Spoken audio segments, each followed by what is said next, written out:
2 de la tarde, 2 minutos. Seguimos en el Magazine de la Buena Energía, las tardes del sol. Es martes de salud. Estamos hablando de accidentes en el trabajo, pero también los requisitos para acceder a la pensión por invalidez o discapacidad. Por eso ya está con nosotros el abogado Andrés Calderón para hablar sobre este maravilloso tema. Así que, doctor Calderón, buena energía para ti. Bienvenido. Abogado, buena energía, bienvenido. ¿Cómo está? Buenas tardes. Muchas gracias por la invitación al día de hoy a este programa. Muy amable con ustedes. Pues empecemos entonces, doctor Calderón, por decir cuáles son esas circunstancias, esos requisitos que debe tener el trabajador para poder acceder a una pensión por invalidez. Bueno, primero tenemos que aclarar algo importante, que hay dos orígenes para pensionarme. El origen común, que son enfermedades comunes que pasan, un ejemplo, una neumonía, un cáncer, un VIH, por ejemplo, son enfermedades que pasan con el placer del tiempo y que se pueden empeorar. Y las enfermedades de origen laboral, que son por causa o consecuencia de mi actividad en el trabajo. Un ejemplo, un accidente laboral puede ser, me caí, estaba caminando por las oficinas y estaba el piso mojado, me caí, es accidente laboral. O una enfermedad por consecuencia del accidente, perdón, de la actividad laboral, puede ser el manguito rotador. Ejemplo, los docentes con el movimiento del borrador, al borrar el tablero, pueden sufrir del manguito rotador y eso causa una pensión, una invalidez, ¿sí? Bueno, doctor, hay muchas preguntas de nuestros televidentes, así que trataremos de responder muy breve, porque eso ya merece una consulta con el doc, pero sí muy sustancioso y arranca así. Dice por aquí una televidente: buenas tardes del sol. Mi mamá es una paciente de 62 años y la empresa la sacó por incapacidad de más de 2 años por estar enferma. ¿Qué puede hacer legalmente una persona que es despedida por estar de incapacidad en incapacidad? Aquí justamente tengo un camarógrafo que es... Mentira, no. Pero uno tiene compañeros que dice, ¿qué pasa? Uno está incapacitado y luego vuelve 3 días y luego, no, ¿qué pasa? Está incapacitado. Algo pasa pues con su salud, ¿cómo así? Claro, efectivamente. Lo que podemos solicitar es el reintegro laboral a las fuerzas de trabajo, ¿sí? Eso se puede mediante una acción de tutela o inclusive, si nos vamos por un ordenamiento más jurídico, más judicial, por una demanda, solicitando el reintegro neto por el tema de que me encuentro en un fuero de salud. ¿Es ilegal entonces que echen a una persona después de las incapacidades? Echar, no, despedir. ¿Eso que la despida? Sí, señor, es ilegal debido a que debe tener un permiso especial por parte del Ministerio del Trabajo que diga, hey, no puedo tener más a esta persona trabajando porque me está generando costos y es imposible reintegrarlo al trabajo. Es decir, readaptarlo laboralmente a que vuelva a trabajar. Por lo tanto, hay que solicitar al Ministerio del Trabajo la solicitud y el permiso para despedir al trabajador. Doc, hablemos de esas especificaciones que mencionaba Maura hace un momento que deben de cumplir una persona. Muchos dicen, pero es que definitivamente no me siento bien para trabajar, ¿cierto? Hay un diagnóstico médico, en algunos casos lo hablábamos con el doctor Amaya hace poco tiempo y era de un 50% que se exige para que realmente pueda tener una pensión por invalidez laboral. ¿Qué otros requisitos se deben cumplir además de ese 50%? ¿Y qué pasa cuando una persona, por ejemplo, tiene un 45, tiene un 48 y definitivamente no se siente en la capacidad de continuar con su actividad laboral, pero ya ha hecho todo el proceso? Listo, en este orden de ideas, digamos lo que primero que todo, si la persona tiene menos del 50% de la capacidad laboral, puede solicitar a la ARL, la Administradora de Riesgos Laborales, la solicitud de una indemnización por pérdida de capacidad laboral. Esto puede oscilar más o menos entre 2 millones, de 2 salarios mínimos a 24 salarios mínimos. ¿Sí? Eso si la pérdida de capacidad es inferior al 50, es decir, el tema del 49, del 48, del 36%. ¿Y ahí siguen trabajando? No estaría obligado, pero tendría que seguir trabajando para tratar de compensar, porque es una indemnización, es decir, es un valor único, más no una mesada pensional que se va a estar retribuyendo mes a mes. ¿Y para lo de la pensión como tal? Listo. Sobre los temas de los requisitos tenemos que debemos de cumplir el 50% y en este caso, como es una pensión por ARL, es decir, por accidente laboral, no se requiere ningún otro requisito adicional. Lo importante aquí es que cumplamos con más del 50% y adicional tener el cumplimiento por parte del empleador del pago de la seguridad social. Doc, me causa mucha curiosidad porque Claro, la gente dice, hombre, pero estoy cerquita, o cómo legalmente es cierto, apelo para que se pueda lograr. Digamos que ese es un lado, pero además también está el de la enfermedad que puede dar, como lo decías ahora, una es por riesgo laboral o como consecuencia de su actividad laboral, pero si es por un cáncer, por una otra patología, ¿qué pasa allí con ese 50%? Listo. Ya mirando la pensión por invalidez de origen común, tiene otro requisito adicional. ¿Cuál es? Que la persona tuvo que haber cotizado al fondo de pensiones como mínimo 50 semanas en los últimos 3 años. Importante, porque en una enfermedad, perdón, en una pensión de invalidez de riesgos laborales paga la ARL, la pensión, y en una pensión de enfermedad común paga el fondo de pensiones. Doctor, ¿qué pasa si la ARL se niega a reconocer ese accidente como un accidente laboral, como ocurre en muchos casos? En este caso, podemos solicitar la recalificación del accidente, el origen del accidente o de la enfermedad laboral. Es decir, que se pase de ser común a laboral. Porque, un ejemplo, el manguito rotador lo obtuve de mi actividad como funcionario, como docente. El movimiento excesivo y repetitivo, el desgaste físico ocasionado por mi actividad laboral es lo que me ocasiona. Eso lo podemos solicitar mediante una acción de tutela o apelando la decisión de la calificación del accidente, de la enfermedad laboral. Doctor, hay muchas personas que ahora nos están comentando acerca de algo bastante común y son los accidentes que ocurren en jornadas de trabajo, pero digamos, yo salía de trabajar a las 2 de la tarde y tenía que volver a las 4 y entonces en ese lapso hubo un accidente. Este tema, que ha llamado bastante la atención, da para la siguiente pregunta de una de nuestras televidentes que dice así. Buenas tardes, buena energía. Mi pregunta es para el doctor lo siguiente.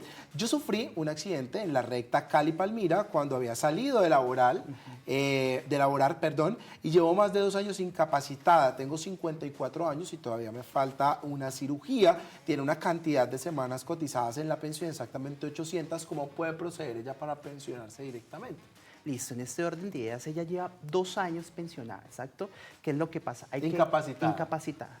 Hay que revisar directamente cuál es el concepto de rehabilitación o no rehabilitación que el médico tratante le otorgó, porque esto posterga todo el trámite de incapacidades y el trámite de calificación. En este caso es de origen común porque fue un accidente de carretera, un accidente de tránsito por fuera de las instalaciones, por fuera de su actividad laboral. Entonces, en este orden de ideas sería el fondo de pensiones quien entre a calificar junto con la Junta Regional. Es decir, hay que evidenciar, hay que revisar el caso específicamente para solicitar la calificación. Si es en horario laboral, hablemos de esta diferencia. Si es en horario laboral o con transporte de la empresa, ¿califica ya como un accidente laboral como tal? Lo digo que a veces pasa que, por ejemplo, son las 4 de la tarde y entonces el jefe va y te dice, anda, compra pan. Y entonces vos saliste, ese es tu horario laboral, te cogió infortunadamente un carro, hubo un accidente. ¿Eso allí es un tema directamente de la empresa o esto es externo a? Eso por ese lado. Y también, ¿qué fue lo otro que nos preguntaron por acá internamente? Bueno, si el transporte lo pone la empresa, que es muy importante también. O sea, si a ti te mandan a construir una carretera a X lugar y la empresa tiene una van y esa van tiene un accidente. Exactamente, lo que tú especificas es un accidente laboral, porque por ejemplo en el caso de la ruta, el empleador me pone la ruta para dirigirme a mi lugar de trabajo o al cumplimiento de mis funciones. Así sea de regreso a mi casa o de ir al trabajo, el empleador me pone la ruta, en ese caso es un accidente laboral. Otro ejemplo que tú pones es el de fui a comprar unos pan de hornos a la panadería y me cogí un carro. No, en ese caso, como es una directriz impartida por un superior, por una persona similar a ti en el mismo cargo, un subalterno que te pide un favor, se considera como accidente laboral también. Pese a que después fue las instalaciones, lo que importa es una orden, es un favor o una mera liberalidad que te dijeron, ven, vamos a comprar unos pan de hornos. Puede decir, efectivamente, es un accidente laboral. Siempre y cuando esté en el marco del horario. En el marco del horario. ¿Sabes? Otra cosa que llama mucho la atención a veces en las obras, yo veo a gente subida en los andamios y digo, pues seguridad y salud en el trabajo está allí, pero hay trabajadores que son muy confiados y entonces dicen, no, yo para qué me voy a poner eso. Y pues no está la persona de seguridad y salud en el trabajo ahí esperando todo el tiempo a ver si se cae o no. ¿Qué pasa cuando la irresponsabilidad es por culpa del trabajador y no del empleador? Porque puede pasar que el trabajador reciba su dotación, el casco, el arnés, todo lo que necesita para su protección, pero no lo utiliza. Igual ahí queda involucrada la empresa. Sí, queda involucrada, pero lo importante es que hay un eximente de responsabilidad. Es decir, el empleador realizó las actividades, las capacitaciones, dio la indumentaria, todo el protocolo y toda la dotación para el cuidado del empleador, del trabajador, pero él se cayó por simplemente negligencia del mismo y a causa de su falta de pericia. Entonces eso es un eximente de toda responsabilidad laboral o civil o inclusive hasta de una sanción por parte del Ministerio de Trabajo a la empresa. Doctor Calderón, esto también sucede mucho y es qué pasa cuando la empresa no está afiliada correctamente a una ARL. Bueno, este caso es muy complejo y te lo voy a decir por qué. Porque lo fundamental es que si sufre un accidente la persona y no está afiliada, es el empleador quien debe de cubrir los gastos médicos, el pago de incapacidades e inclusive el pago de la indemnización que estaba hablando anteriormente o el pago de la pensión. Es gravísimo, ¿no? Claro, porque lo pagas de tu bolsillo como empleador. Claro, súper duro. Doc, hay otra situación que se presenta muy comúnmente. Yo la viví en carne propia en otro lugar de trabajo, no aquí, claramente, donde tenía horarios de oficina desde las 8 de la mañana hasta las 5 o 6 de la tarde. Y entra un factor muy importante que es el que a uno le dicen, ¿cierto?, de la acomodación. Entonces, que mi silla debe estar a tal altura, que el descansabrazos, que la pantalla del computador, para quienes tienen computador, deben de mantenerse a cierta altura para no generar ciertas lesiones aquí. Y hay muchas empresas, muchas oficinas que no cumplen con estos requisitos, ¿cierto? Y que cuando le da, por ejemplo, a las autoridades competentes por hacer una auditoría o tal, dicen, no, usted no está cumpliendo. Esa silla no es apta para que una persona trabaje 8 horas en ella. ¿Qué pasa cuando las empresas o las entidades no cumplen con estos requisitos que garantizan la salud y el bienestar de los empleados? Listo, hay que entender que esos son los factores de riesgo que tengo yo como trabajador en la entidad si no cumple con los protocolos básicos. ¿Qué es lo que pasa? El ministerio puede hacer una auditoría directamente o incluso la ARL y hacer una evaluación de su lugar de trabajo.